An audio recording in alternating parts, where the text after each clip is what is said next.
We have breaking news, ladies and gentlemen. The Seattle Seahawks have signed star wide receiver Cooper Kupp to a 3-year deal. Y'all know we're going to talk about it, dive into it a little bit more, but obviously, you already know. You already know. Hold on, I got to get the intro. You got to hit the intro first. Welcome to your number one spot for all NFL news and content, NFL Central.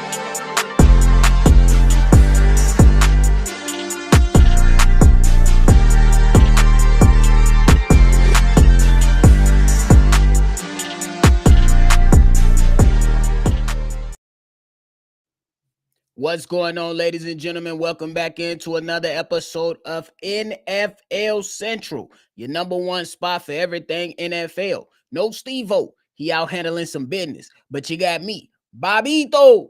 It's Friday, it's time to percolate and go ahead and do some bachata. Get your tequila or your cognac ready. It's time to have some fun. But before we let the funs begin with the adult beverages, drink responsibly, ladies and gentlemen. It's time to talk a little football. Hey, according to Adam Schefter, the Seattle Seahawks went out there and signed star wide receiver Cooper Kupp. Now, Cooper Kupp is 31 years old, so they signed him to a 3-year deal worth $45 million. Another guy that's out there that's about to get a little change. Well, more than some change. But I think the signing, me personally, I think it's not a bad idea to bring in a guy like Cooper Kupp. At least if you're the Seattle Seahawks. You went out there, you got yourself Sam Darnold. You went out there, you traded away DK Metcalf and got you some additional capital. Not necessarily a bad move when you're only considering that you don't have to pay a guy like Cooper Kupp $20 million, $25 million, $30 million, like some other guys around the league have been paid. Now, it's been a while since we've seen Triple Crown Cooper Kupp. That was 2021. Well, my man played all 17 games, had 145 receptions, almost 2,000 yards, 16 touchdowns, 114 yards per game. My goodness.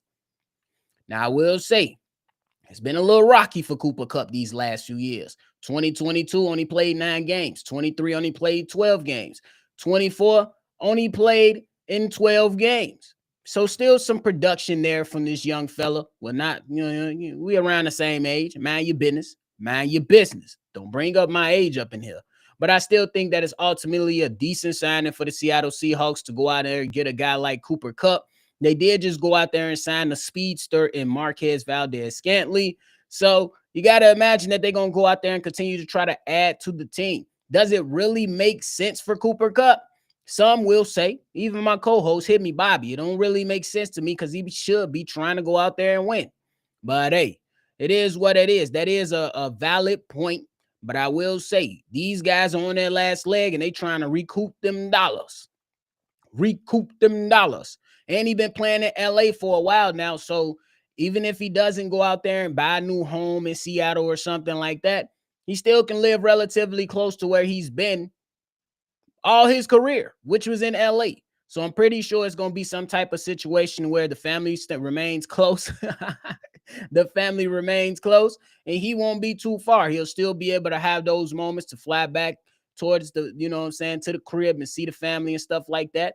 And then you still remain within a division that's still going to allow him to go out there and face the Rams twice a year. So it's decent.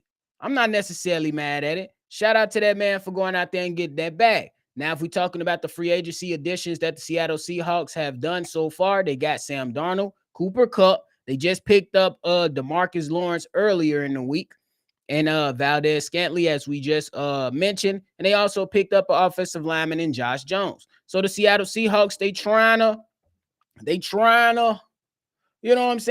make themselves a competitive team. And then if we keeping it a buck, there had to be some moves made with the Seattle Seahawks.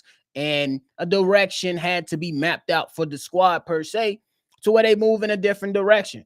And they still have Jackson Smith and Jigba. So now you got the young guy who can probably step up and be what they probably have in their minds, their new number one after getting rid of DK Metcalf. And then what their new number two is, getting rid of Tyler Lockett. And now you inserting Cooper Kupp into the offense. Still a lot of moves to be made, though. I still think they need to go out there and bolster up that offensive line. You still need to go out there and find another running back because I believe the starting guy, Kenneth Walker, he can't stay healthy to save his life. And that has been the story behind the running backs for the Seattle Seahawks for the last few years. None of the running backs that they have drafted or brought in have been able to stay healthy. So I imagine that they will go out there, try to find another wide receiver to bring into the wide receiver room, go out there and they draft to where there are a lot of running backs that a lot of people love and go out there and get them a guy, maybe like a Judkins, Quinion, is it Quinion Henderson, something like that, or maybe look at a Scatterboot later in the rounds, or some other guys. It's a lot of running backs in this draft that a lot of teams are gonna take a look at to see if they can fit on their respective teams. Now, if we evaluating Cooper Kupp last year, he did have 100 targets, only 67 receptions though, with 710 yards, and got the Rams 6 touchdowns. It made sense for why the Rams wanted to depart with him because they probably felt like they was going to have to chalk up a bunch of money. So they went out there and got themselves a Devontae Adams. They still end up chalking up a bunch of money, but now you kind of change the dynamic of the team over there in LA because you already have Puka Nacua, who's now the number one. And then you got your outside guy who's going to be the number two and not necessarily take away from anybody in Devontae Adams. So it's a solid move for both sides. I think that it was good to have Cooper Kupp just remain within the division. And like I said, I think it just makes sense for Cooper Kupp for the simple fact, like he understands that his career is damn near over. You know what I'm saying? He got more years behind him than per se ahead of him.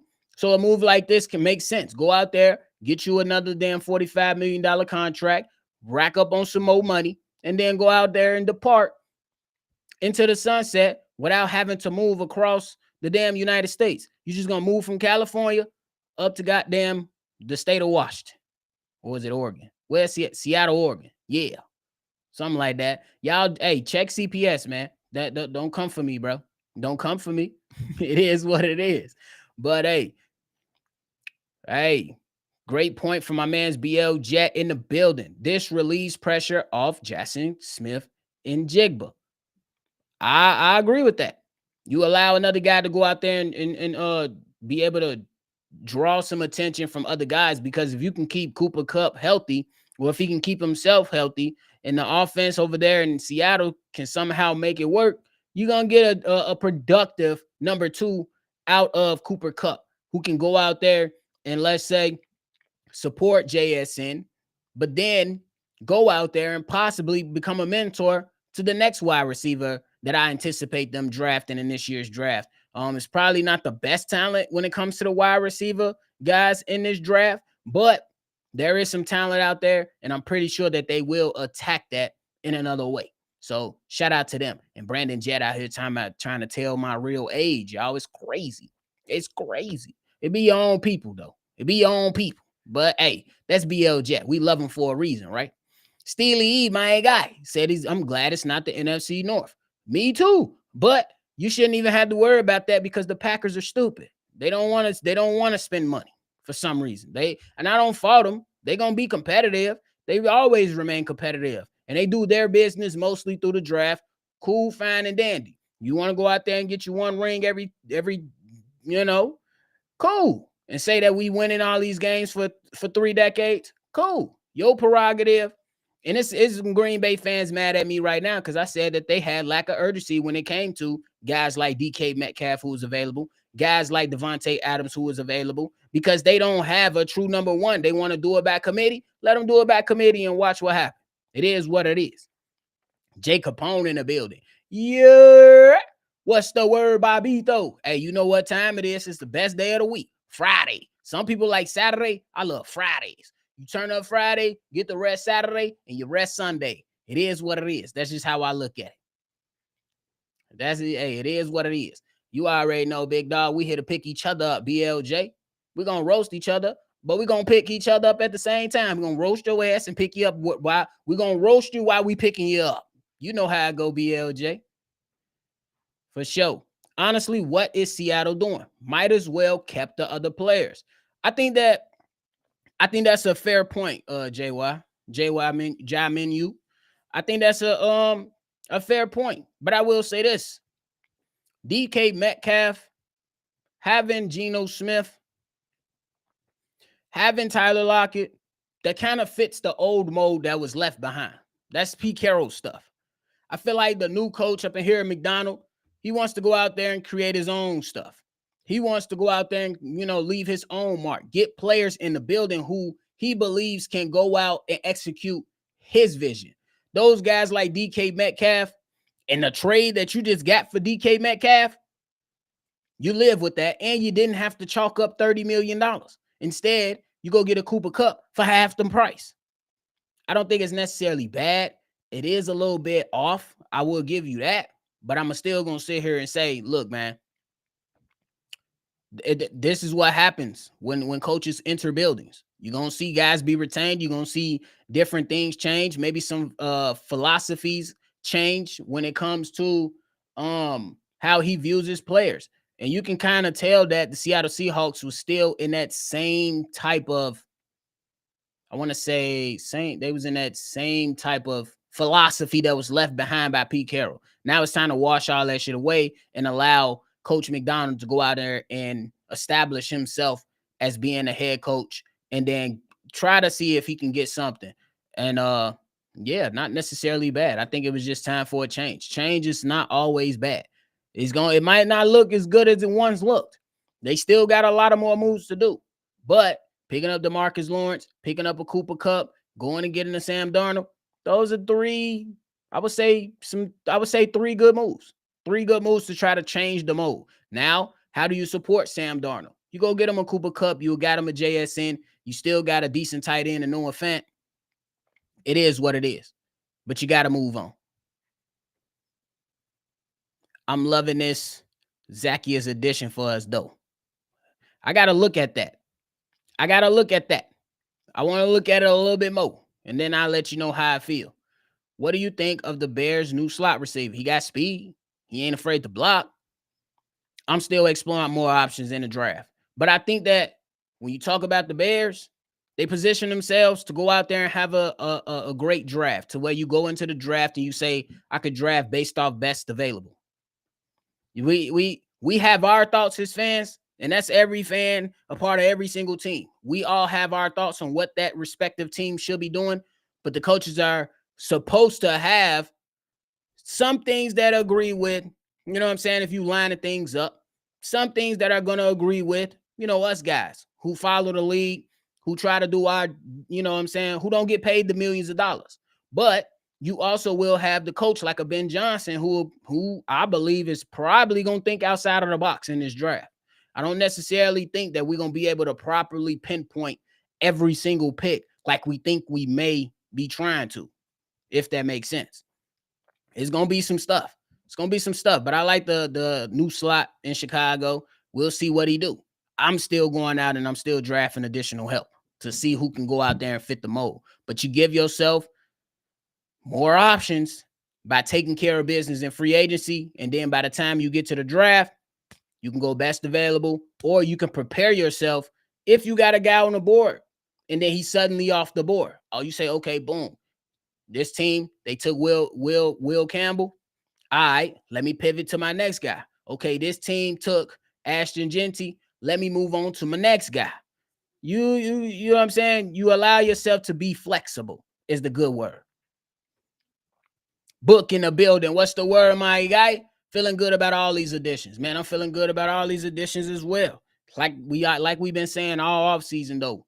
You have said it. BLJ has said it. Jay Capone, everybody in the chat has said it. We need wins, though. We keep winning the damn offseason. We need to win the damn regular season for once, please. Please. I'm ready to see Bears playoffs so I can really sit there and contemplate if I should spend this money to go watch a Bears playoff game. I'm just saying. We got to allow ourselves that space, but the Bears got to do it. And I love what they said. You know what I'm saying? Ben Johnson talking that stuff. He talking that stuff. Bears need a wide receiver with hands and elite speed. I'm with you on that. Buck says, I think Genty going to be a Raider. I do too. I'm not going to lie to you. I think that the Raiders still need to bolster up the offensive line. I still believe that they should be trying to find their quarterback of the future. I still believe that Geno Smith can hold it down momentarily. I do. He can hold it down momentarily, but build out the trenches. Build out and give yourself an opportunity. If people think that them signing the Raiders, them signing Raheem Mostert just completely solves their running back issues, you crazy. That don't solve everything. Genty is still on the board for the Las Vegas Raiders. For sure. Bobby, can we get Pat Bryant from U of I? Very reliable, got speed in the late rounds. Maybe, but we got to see how Ben Johnson feel about these guys. That's why a lot of people, they feeling a way about Braxton Jones. Ben Johnson look like he on board. That does not mean that he not going to bring competition and bring some fire to light up under his ass. No. But it looked like he on par. You know what I'm saying, with what they got already. But it's going to be interesting for this draft.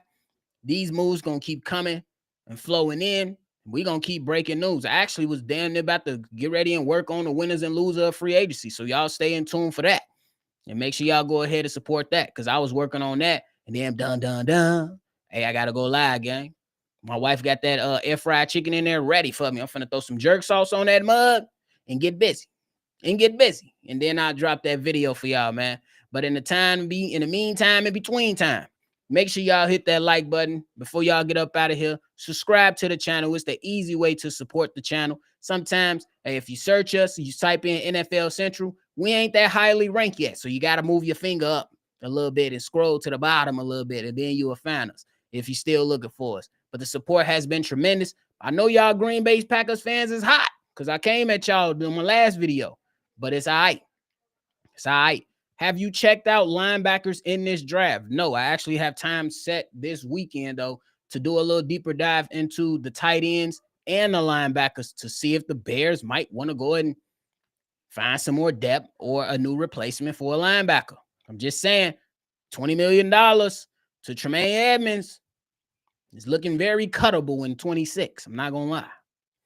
It's looking very cuttable, but we'll see. We'll see. It's going to be a big season for guys like Tremaine Edmonds who making that money. So we going to see. Post can navigate through the draft with trades to stack a lot of depth pieces. He can. That's why I think this draft is important, because yeah, you locked up some pieces, but you got to build out your depth now. And maybe some guys that can actually take some spots, you know? But we'll see. But that's it for me, y'all. I appreciate y'all, man. It's time to go get the grub on before I pop back in and give y'all that winners or loser free agency video. Appreciate y'all, man. I'm gonna catch y'all on the next one for sure.